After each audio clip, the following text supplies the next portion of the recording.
तो फिल्म की शुरुआत में हमें बताया जाता है कि लगभग 5 साल पहले गॉडजिला और कांग के बीच एक बहुत बड़ा मुकाबला हुआ था, जिसमें गॉडजिला ने कांग को हराने के बाद समुद्र में चला गया था। उस दिन के बाद से गॉडजिला का कोई पता नहीं चला और फिर हमें 5 साल बाद का दृश्य दिखाया जाता है। इस दृश्य में हम एक द्वीप देखते हैं जो वास्तव में कांग का घर है और यहाँ कांग का आकार पहले से काफी बड़ा हो गया है। इसके बाद कांग सोकर उठता है और पानी में काफी आनंद लेता है। वहीं पर हमें एक छोटी बच्ची दिखाई देती है जो कांग को बहुत पसंद करती थी।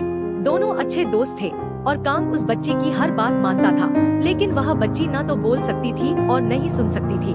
यहाँ पर हम कांग को बहुत आक्रामक पाते हैं और उसके बड़े आकार के कारण यह तय किया जाता है कि उसे यहाँ से कहीं और स्थानांतरित कर दिया जाएगा। इसके बाद हमें एक लड़का दिखाया जाता है जो एक कंपनी के लिए काम करता है और एक हैकर भी है। वह कंपनी आधुनिक तकनीक जैसे मशीनें और रोबोट बनाती है, लेकिन उस हैकर को अपनी कंपनी पर संदेह होता है कि वे कुछ ऐसा बना रहे हैं जो नहीं बनाना चाहिए। इसलिए वह कंपनी का सारा डेटा हैक कर लेता है और पता चलता है कि कंपनी एक बड़े ऑब्जेक्ट को हांगकांग स्थानांतरित कर रही है। तभी अलार्म बजने लगता है जो गॉडजिला के आने का संकेत है। देखते ही देखते गॉडजिला समुद्र से बाहर निकल आता है और सब कुछ नष्ट करने लगता है। किसी को समझ नहीं आ रहा था कि गॉडजिला ऐसा क्यों कर रहा है, क्योंकि वह तो आम तौर पर इंसानों की रक्षा करता है। यहाँ पर हमें पता चलता है कि गॉडजिला के पास एक न्यूक्लियर पावर है और वह अपनी शक्ति का इस्तेमाल करके पूरी कंपनी को नष्ट कर देता है। इसके बाद यह खबर पूरी दुनिया में फैल जाती है कि गॉडजिला वापस आ चुका है, लेकिन इस बार वह पहले जैसा नहीं है। पहले वह इंसानों को बचाता था, लेकिन अब वह आक्रामक हो गया है और गुस्से में सबको नष्ट कर रहा है।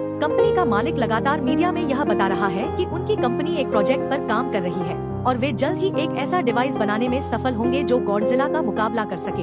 इस खबर को एक लड़की जिसका नाम मैडिसन है सुनती है, लेकिन मैडिसन इस बात से सहमत नहीं है कि गॉडजिला उनसे डरता है, क्योंकि वह गॉडजिला को बहुत अच्छे से जानती है। इसलिए वह तय करती है कि वह उस हैकर से मिलेगी और उससे पूछेगी कि गॉडजिला अचानक क्यों आक्रामक हो गया है और उसने कंपनी को क्यों नष्ट किया। इसके बाद कंपनी का मालिक एक सीनियर डॉक्टर नेथन से मिलता है।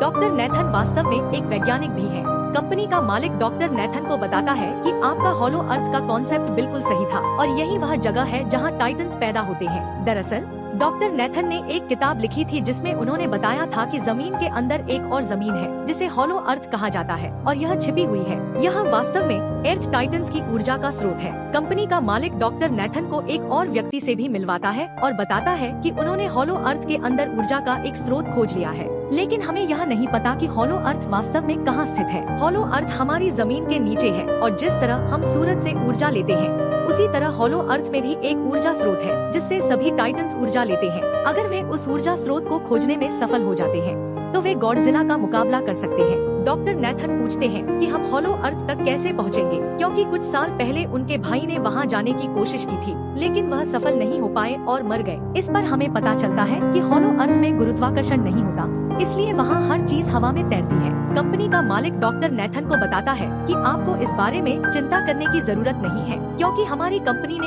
एक एंटी ग्रेविटी कार बनाई है जिसकी मदद से हम हॉलो अर्थ पर जाएंगे। ओनर यह भी बताता है कि हर टाइटन में एक एबिलिटी होती है जिसकी मदद से वे अपने घर को ढूंढ सकते हैं, इसलिए हमें कॉम की मदद लेनी चाहिए। इसके बाद डॉक्टर नेथन अपनी एक दोस्त से मिलते हैं जो खुद भी डॉक्टर है और कॉम की देखभाल कर रही है। डॉक्टर नेथन उस महिला डॉक्टर को समझाने की कोशिश करते हैं कि हमें कॉम को उसके घर यानी हॉलो अर्थ भेजना चाहिए, क्योंकि हम उसे ज्यादा समय तक यहाँ नहीं रख सकते।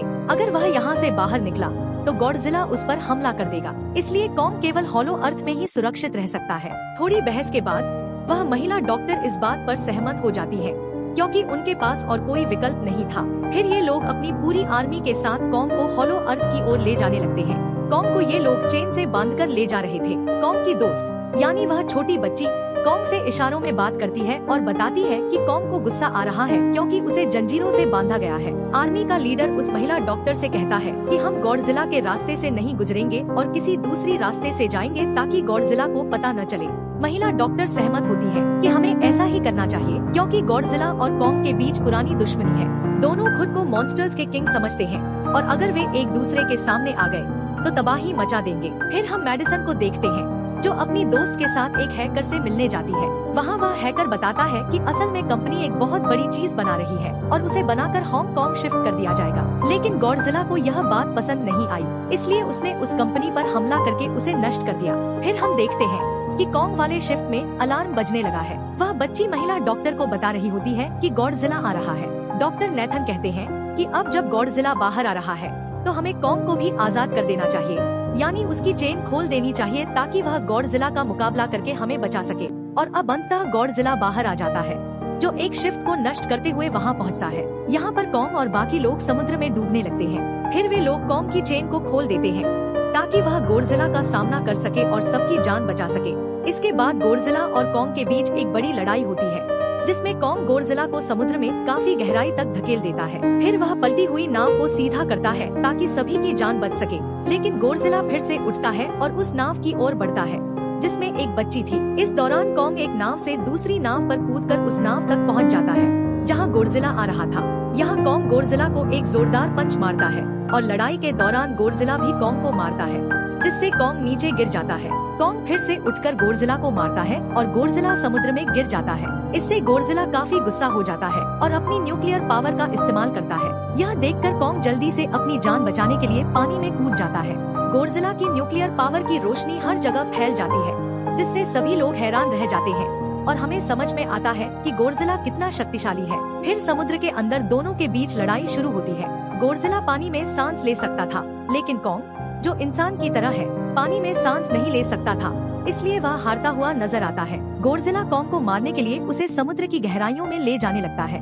एक महिला डॉक्टर कहती है कि हमें जल्दी से कॉन्ग की मदद करनी चाहिए, वरना गॉडजिला उसे मार डालेगा। फिर वे बहुत सारे मिसाइल समुद्र में फेंक देते हैं, जिससे कॉन्ग अपनी जान बचाने के लिए बाहर आ जाता है। डॉक्टर नेथन आदेश देते हैं कि सब कुछ बंद कर दो, सभी इंजन और मशीनें बंद कर दो ताकि गॉडजिला समझे कि हम हार चुके हैं और मर चुके हैं। जब सब कुछ बंद कर दिया जाता है तो गॉडजिला कॉन्ग को गुस्से में देखता है और वहाँ से चला जाता है। महिला डॉक्टर कहती है कि अगर हम आगे बढ़ते हैं तो गॉडजिला हमें फिर से महसूस करके हम पर हमला कर देगा। अब हम कैसे आगे बढ़े और कॉन्ग को कैसे ले जाएं? इस पर डॉक्टर नेथन कहते हैं कि हम कॉन्ग को उड़ाएंगे, कर लेकर जाएंगे। दूसरी तरफ हम देखते हैं कि मेडिसन अपने दोस्तों के साथ उस कंपनी में जाती है, यह देखने के लिए कि आखिरी कंपनी कौन सी चीज बना रही है। इस पर गॉडजिला गुस्सा हो जाता है और हमला कर देता है। वहाँ उन्हें एक काफी बड़े एनिमल के अंडे भी मिलते हैं और जैसे ही उन्हें अंडे मिलते हैं उनका दरवाजा लॉक हो जाता है। असल में जहाँ ये लोग लॉक हो जाते हैं वह एक मशीन होती है जो इन्हें अंडों समेत काफी तेजी से हांगकांग ले जा रही थी। फिर हम देखते हैं कि हेलीकॉप्टरों के जरिए पूरी आर्मी कॉन्ग को हॉलो अर्थ के पास पहुंचाने में सफल हो जाती है। यहाँ कॉन्ग उस गुफा में जाने के लिए सहमति दे देता है और वह हॉलो अर्थ वाली गुफा में चला जाता है। ये लोग भी अपनी एंटी ग्रेविटी कार की मदद से कॉन्ग के पीछे पीछे जाते हैं। हॉलो अर्थ एक अलग तरह की दुनिया थी, क्योंकि उनके पास एंटी ग्रेविटी कारें थी, इसलिए उनकी जान बच जाती है। हॉलो अर्थ में अलग अलग तरह के मॉन्स्टर्स भी थे। तभी एक उड़ने वाला मॉन्स्टर उनकी एंटी ग्रेविटी कार पर हमला कर देता है। वह मॉन्स्टर उस बच्ची पर भी हमला करने वाला होता है, लेकिन कॉन्ग उसे पकड़ लेता है और मार डालता है। बाद में वह मॉन्स्टर का सिर भी धरती से अलग कर देता है। इसके बाद कॉन्ग तेजी से आगे बढ़ने लगता है, जबकि बाकी सब भी कॉन्ग के पीछे पीछे जाते हैं। अब हॉलो अर्थ पर ग्रेविटी न होने के कारण वहाँ के सारे पत्थर हवा में उड़ रहे होते हैं। मेडिसन और उसकी दोस्त हांगकांग पहुँच जाते हैं और यहाँ पर उन्हें उस कंपनी के सीक्रेट वेपन के बारे में पता चलता है। गॉडजिला को मारने के लिए इस कंपनी ने एक और गॉडजिला बनाया है, जिसका नाम मेगा गॉडजिला है। इस मेगा गॉडजिला को कंट्रोल करने वाला वह आदमी होता है जिसे उस कंपनी के ओनर ने डॉक्टर नेथन से मिलवाया था। मेगा गॉडजिला की पावर को चेक करने के लिए वहाँ एक सकल क्रॉलर को छोड़ दिया जाता है। मेगा गॉडजिला यहाँ अपनी पावर का इस्तेमाल करके सकल क्रॉलर को मार डालता है, लेकिन यहाँ पर एक गड़बड़ हो जाती है। वह यह कि मेगा गॉडजिला को चलाने के लिए और ज्यादा पावर चाहिए थी और वह पावर सिर्फ और सिर्फ हॉलो अर्थ में थी। यही वजह थी कि कंपनी का ओनर उस एनर्जी सोर्स, उस पावर को ढूंढ रहा था ताकि वह मेगा गॉडजिला को फिर से जिंदा कर सके। बाद में हम देखते हैं कि मेगा गॉडजिला सक्रिय हो गया है। जैसे ही मेगा गॉडजिला जीवित होता है, गॉडजिला उसे महसूस कर लेता है और हांगकांग की ओर बढ़ने लगता है, जहाँ मेगा गॉडजिला था। होलो अर्थ काफी खूबसूरत थी और वहाँ का ऊर्जा स्रोत एक पहाड़ में था। कॉन्ग उस पहाड़ की ओर जाता है और उसके दरवाजे को खोल देता है, फिर जोर से धक्का देकर अंदर जाता है। वहाँ उसे एक हथियार मिलता है जो एक एक्स है। यह एक सामान्य नहीं है, बल्कि गॉडजिला की बॉडी से बनाई गई है, जो बहुत शक्तिशाली है। कॉन्ग उस एक्स को लेकर एक जगह बैठ जाता है, बिल्कुल एक राजा की तरह। गॉडजिला हांगकांग पहुंच चुका है और अब वह मेगा गॉडजिला की ओर बढ़ रहा है, जिससे लोग अपनी जान बचाने के लिए इधर उधर भागने लगते हैं। दूसरी ओर कॉन्ग को ऊर्जा स्रोत भी मिल जाता है और उसे यह भी पता चलता है कि यह ऊर्जा स्रोत उसकी एक्स को चार्ज कर सकता है, क्योंकि उसकी एक्स चार्ज होने के बाद ही चल सकती है और चार्ज होने पर और भी ज्यादा शक्तिशाली हो जाती है। गॉडजिला को यह भी पता चल जाता है कि होलो अर्थ में कोई आया है, जिससे वह अपनी न्यूक्लियर पावर जमीन पर मारता है, जिससे वह न्यूक्लियर पावर जमीन को फाड़ती हुई कॉन्ग के पास पहुंच जाती है। एक कंपनी की महिला मालिक उन लोगों के साथ ट्रैक करती है और इस ऊर्जा का थोड़ा सा सैंपल अपनी कंपनी को भेज देती है ताकि वे मेगा गॉडजिला को सक्रिय कर सके। हालांकि महिला डॉक्टर उसे ऐसा करने से मना करती है, लेकिन वह उसकी बात नहीं सुनती। जब उस लड़की को एहसास होता है कि गॉडजिला भी आने वाला है, तो वह वहाँ से भागने लगती है। कॉन्ग अपनी एक्स लेकर गॉडजिला से लड़ने के लिए तैयार हो जाता है, क्योंकि इस न्यूक्लियर पावर के जरिए गॉडजिला ने कॉन्ग को लड़ने का इशारा दिया था। फिर कॉन्ग वहाँ से भागकर हांगकांग पहुँच जाता है। कॉन्ग गॉडजिला पर हमला करता है, लेकिन गलती से उसकी एक से एक बिल्डिंग में फंस जाती है। मौके का फायदा उठाकर गॉडजिला कॉन्ग को नीचे गिरा देता है और फिर उन दोनों गॉडजिला पर हमला करके उसे घायल कर देता है, जिससे गॉडजिला गुस्सा हो जाता है और अपनी न्यूक्लियर पावर का इस्तेमाल करके कॉन्ग को दूर फेंक देता है। लेकिन कॉन्ग अपनी एक्स की मदद से उस पावर को अपनी ओर खींच लेता है। इन दोनों के बीच काफी समय तक लड़ाई चलती रहती है। गॉडजिला बहुत शक्तिशाली था, इसलिए कॉन्ग हारता हुआ दिखाई दे रहा था। गॉडजिला कॉन्ग को पकड़कर वहीं फेंक देता है और उसकी छाती पर पैर रखकर जोर से दबाने लगता है। यह देखकर कॉन्ग भी जोर से चिल्लाने लगता है और तभी गॉडजिला उसे छोड़कर वहां से जाने लगता है। हमें यह पता चलता है कि कंपनी के मालिक को वह ऊर्जा स्रोत मिल चुका था, जिसके जरिए वह मेगा गॉडजिला को जगा देता है। यहाँ हमें पता चलता है कि मेगा गॉडजिला से कहीं अधिक शक्तिशाली और आकार में बड़ा है। मेगा गॉडजिला सब कुछ अपने नियंत्रण में कर लेता है, इसलिए वह सबसे पहले कंपनी के मालिक को मार देता है और फिर उसके सहायक को भी खत्म कर देता है। इसके बाद मेगा गॉडजिला दीवार को तोड़कर बाहर आ जाता है। जब गॉडजिला मेगा गॉडजिला को देखता है तो वह उससे लड़ने के लिए आगे बढ़ता है और दोनों के बीच एक बड़ी लड़ाई होती है। मेगा गॉडजिला की ताकत के कारण गॉडजिला हारता हुआ नजर आता है। मेगा गॉडजिला को बहुत बुरी तरह पीटता है और उसे नीचे गिरा देता है। मेडिसन और वह हैकर मेगा गॉडजिला की शक्ति को बंद करने की कोशिश करते हैं, लेकिन वहाँ सभी मशीनें खराब हो चुकी थी। दूसरी ओर हमें कॉन्ग दिखाई देता है, जो लड़ाई के कारण गंभीर रूप से घायल हो गया है और उसकी हालत बहुत खराब है।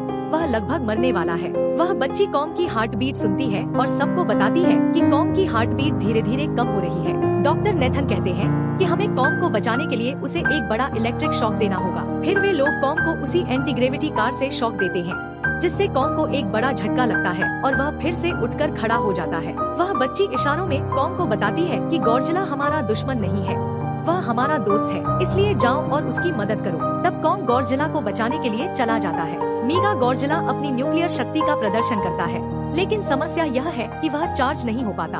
फिर भी कॉन्ग उस शक्ति से मेगा गॉडजिला पर हमला कर देता है, लेकिन मेगा गॉडजिला कॉन्ग को मारता है और वह उसे खत्म करने ही वाला होता है। इसमें ऐसा होता है कि तभी कॉन्ग उसे ऐसा करने से रोक लेता है। अब क्योंकि मेडिसन और उस हैकर से वो मशीन नहीं बन पा रही थी जिससे मेगा गॉडजिला की शक्ति को कम किया जा सके, इसलिए वो गुस्से में आकर उस मशीन पर पानी डाल देते हैं। इससे मेगा गॉडजिला थोड़ी देर के लिए ऑफ हो जाता है और इसी मौके का फायदा उठाकर गॉडजिला अपनी न्यूक्लियर शक्ति से कॉन्ग की एक्स को चार्ज कर देता है। अब कॉन्ग के पास शक्ति आ चुकी थी, इसलिए वो मेगा गॉडजिला को बर्बाद कर देता है, उसके हाथ पैर तोड़ देता है और उसके सारे शरीर के हिस्से अलग कर देता है। अंत में वो मेगा गॉडजिला का सिर भी उखाड़कर फेंक देता है। अब जब मेगा गॉडजिला मर चुका था तो सब कुछ सामान्य हो जाता है, लेकिन तभी गॉडजिला फिर से खड़ा हो जाता है और कॉन्ग भी अपनी एक्स लेकर गॉडजिला से लड़ने के लिए तैयार हो जाता है। क्योंकि दोनों ने एक दूसरे की मदद की थी, इसलिए वो नहीं लड़ते।